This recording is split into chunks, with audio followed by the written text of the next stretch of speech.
Afternoon बच्चों। देखो कल की क्लास में आपको एक क्वेश्चन समझा रहा था। क्वेश्चन नंबर कौन सा समझा रहा था? क्वेश्चन नंबर 7 है ना।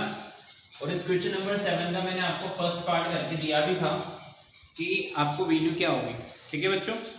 तो नेक्स्ट जो अपना क्वेश्चन है क्वेश्चन नंबर 7 का, और इस क्वेश्चन के अंदर लिखा हुआ है we have to find out cot square theta. क्या फाइंड आउट करना है अपन को? Cot square theta.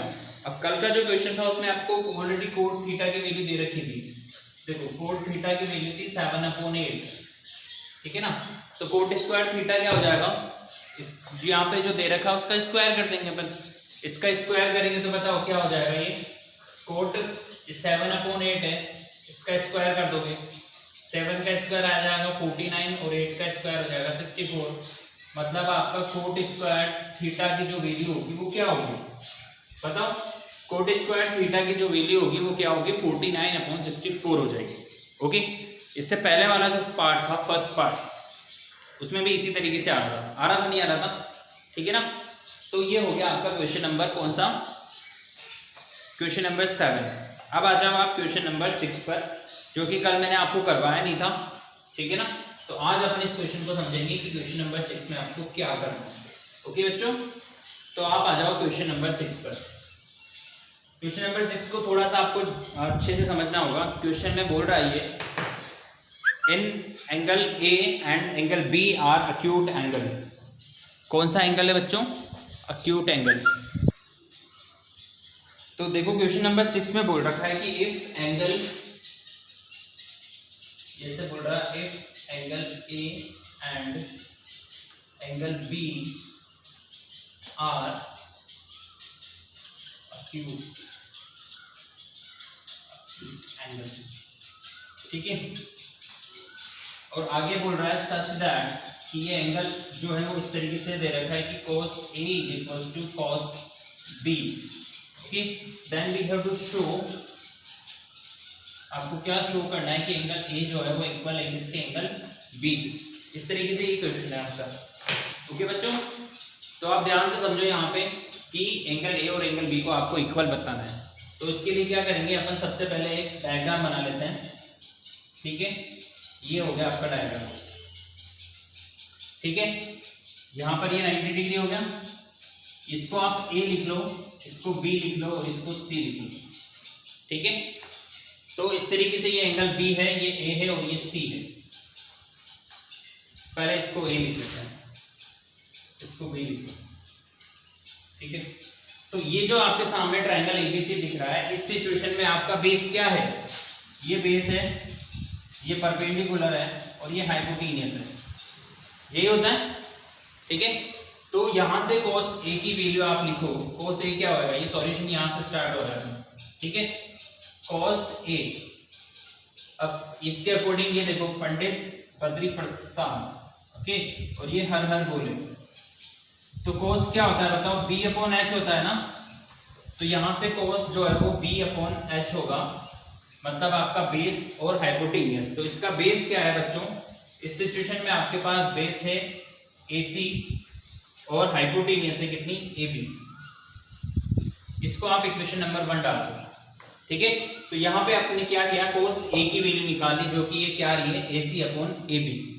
अब आओ आप इस पे cos B पर। cos B पर, अब cos B मैंने आपको पहले समझाया था कि जहां पर एंगल बना हुआ है उस साइड को आपको क्या मानना है? उसको बेस मानना है। तो अभी यहाँ पर एंगल यहाँ पे बन रहा था तो इसको बेस माना। अब क्या करेंगे? या तो अपन डायग्राम चेंज करेंगे। डायग्राम चेंज करके जैसे इसको डायग्राम को चेंज करें तो ये सब कुछ तो एज इट इज रहेगा। ये C यहाँ पर रहेगा, पर B कहाँ पे आ जाएगा? यहाँ पर। और ये A यहाँ पर पहुंच जाएगा। ठीक है।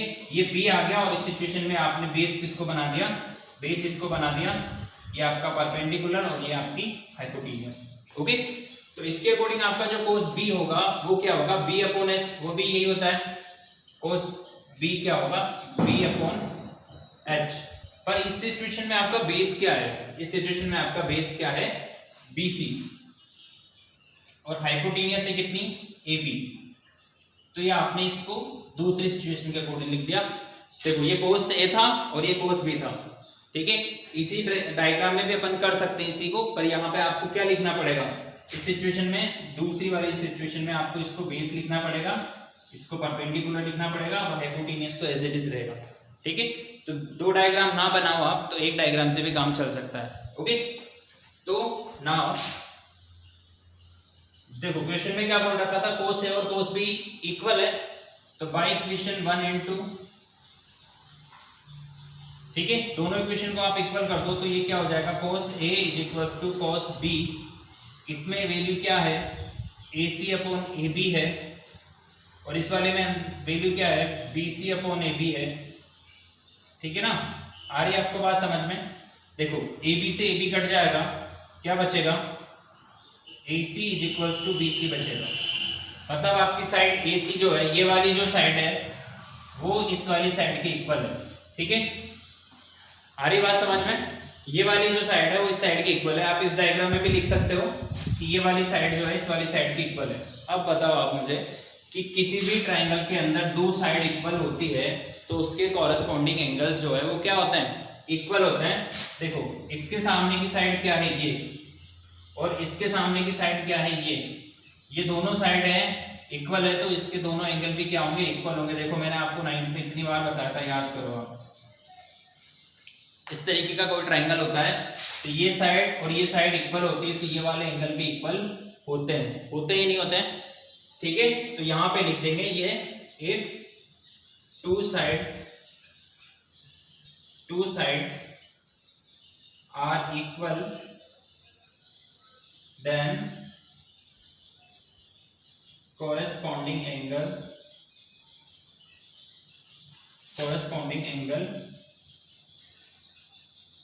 also equal। ठीक है बच्चों, तो यहां पे लिखने के बाद आप लिख दोगे कि एंगल ए सी पर कौन सा बन रहा है, ये इसके सामने कौन सा बन रहा है, बी।